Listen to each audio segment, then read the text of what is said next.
People want to know, well, you know, if 5,000 international units of vitamin D is good, or the minimum, how much is safe? How much vitamin D is safe? Have you ever thought about this, folks? How many of you guys thought about this? How much should I take? There's a whole bunch of people right there.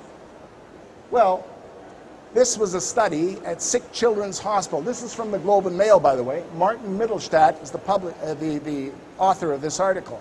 This is a vitamin D study at Sick Children's Hospital in Toronto. Conservative organization by a professor of medicine, a medical doctor, a specialist in neurology, a professor from the University of Toronto, conservative researcher, okay?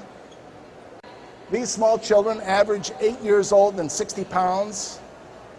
These children were given 40,000 units of vitamin D3 a day.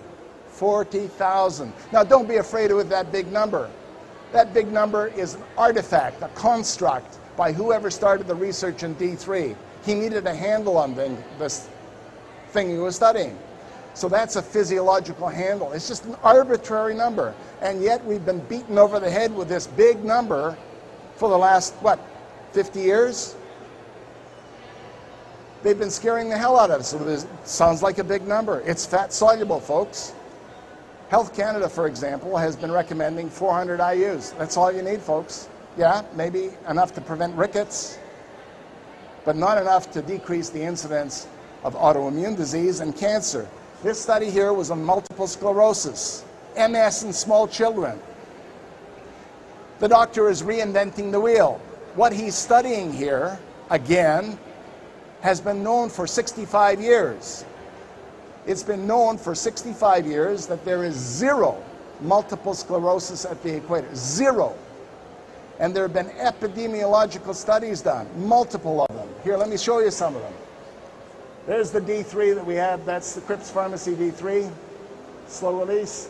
This is some of the things that vitamin D3 does. 40,000 units, 60-pound children for over a year. The most important result was not that it stopped the progress of MS, which it did. It stopped the progress of MS in these small children. Amazing. And it's not harmful, no side effects. And that was the key, folks. Not one of these children overdosed at 40,000 units a day on the average of 60 pounds. Not one child overdosed. No toxicity, no side effects, no adverse effects. Canada has been the MS capital, actually Edmonton, Alberta, the MS capital of the world for 100 years. Now, since the doctors have been scaring us and the pharmaceutical companies and the dermatologists have been telling us to stay out of the sun, ozone hole, stay out of the sun. If you go in the sun, you wear sunscreen.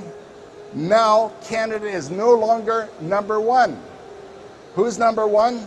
Why, Germany is number one. There you go, right up on top there.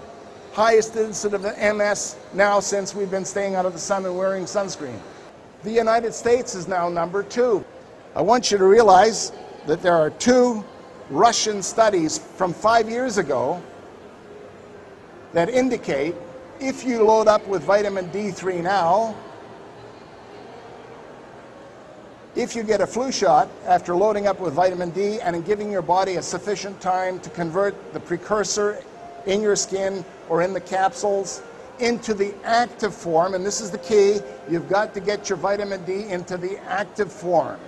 It's the active form that generates a polypeptide, a protein fragment that attacks the virus. And this is complementary to other forms of antivirals, okay, that are natural. If you take vitamin D, the flu shot will not take, which makes sense, because the flu is a live, attenuated, or a killed virus. And what does vitamin D do?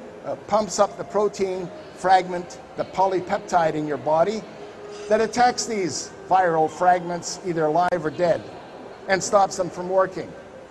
So, you know, whether you take the flu shot or not, the vitamin D will protect you. But not completely. The vitamin D will only protect you against the actual flu virus, live or dead.